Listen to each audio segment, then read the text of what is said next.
Les étoiles du mois, une présentation de la zone sportive.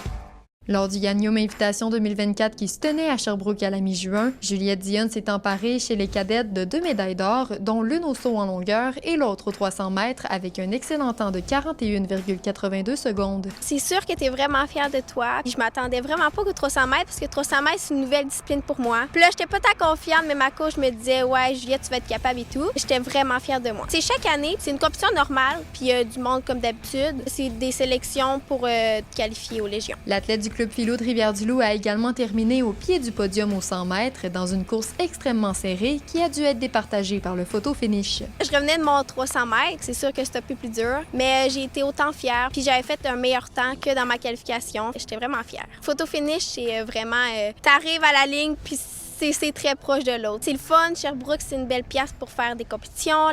La piste est vraiment le fun à courir. C'est une très belle place. Je pense que c'est la plus fun place où que je vais pour faire mes compétitions. Juliette Dionne s'est qualifiée sur l'équipe Québec pour une deuxième participation aux championnats nationaux de la Légion qui auront lieu en août prochain à Calgary. C'est sûr que j'aimerais ça faire mes PB, mais je vais vraiment là pour m'amuser. Je suis vraiment stressée parce que Calgary, c'est loin. L'an passé, c'est à Sherbrooke, mais ça reste que c'est la même compétition. 3 fois semaine, je vais m'entraîner. C'est sûr que je mets beaucoup d'efforts dans mes entraînements parce que je veux que ça paye pour Calgary. J'ai commencé à 11 ans, puis là, j'ai 14 ans. Puis avant, moi, je faisais de la danse. Au début, j'ai adoré ça. Ma famille, c'est ça. On faisait des compétitions, mais pas tant parce que Benjamin, il en a moins. Je voyais les entraînements, puis j'adorais ça. Pour être sûr, c'est chaque matin. Tu viens t'entraîner 2 heures de temps, puis après, tu fais tes cours. C'est sûr que moi, quand je vais finir le secondaire, j'aimerais ça continuer l'athlétisme. J'aimerais ça faire des hautes compétitions plus tard. Le défenseur des Albatros du Bas-Saint-Laurent M15 3A Élite, Julien Nadeau, a reçu le titre de défenseur de l'année dans sa catégorie dans la LHEQ.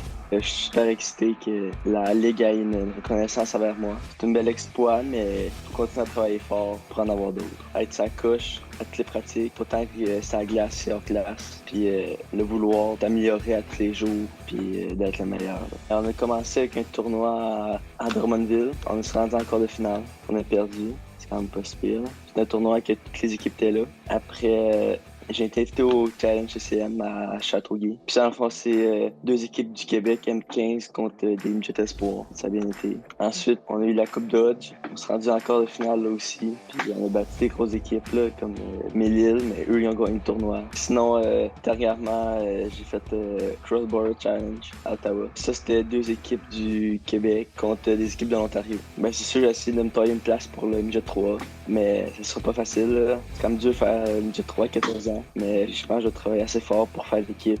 Charlie Caron a terminé au 9e rang du championnat du monde de développé couché organisé au Texas à la toute fin du mois de mai. Il a réussi cette belle performance grâce à un record personnel de 245 kg chez les moins de 93 kg équipés Open. C'est un moment qui est court. On est content, mais après ça, on va prendre notre douche puis on est déjà genre une autre date sur le calendrier. C'est ça qui est spécial avec ce sport-là ou n'importe quel sport. Je pense que c'est le processus qui est excitant, la compétition est excitante, mais on n'arrive pas sur notre fin après ça. Il y a tout le temps comme c'est quoi la prochaine chose. J'ai même pas pris ma douche que j'étais comme OK, on s'en va au championnat national, voici le plan de match, voici ce que j'ai à travailler. C'est un autre point dans le parcours, mais le parcours continue.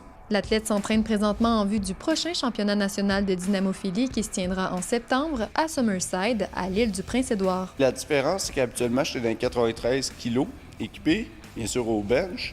Mais là, je monte d'une catégorie parce que, tu sais, mentalement, ça a été drainant de tout le temps perdre du poids, tout le temps être 94, 93, 95 kilos, devoir redescendre à 93 kilos. Comparé là, je monte dans 105 kilos. Fait que là, c'est juste, on se nourrit, on mange, puis c'est aussi une autre compétition parce que dans les 105 kilos au niveau national, beaucoup plus de lover, beaucoup plus de compétition. Juste dans ma catégorie, je pense à Jonathan Cognac, qui a le record national et qui est présentement le meilleur bench press équipé dans l'histoire du Québec, all time. Puis moi, je suis le 2e. Mais là, moi, je suis un petit peu plus maigre, fait que je vais aller prendre un peu de gaz puis le rattraper. Les étoiles du mois vous sont présentées par la Zone sportive et Info Dimanche.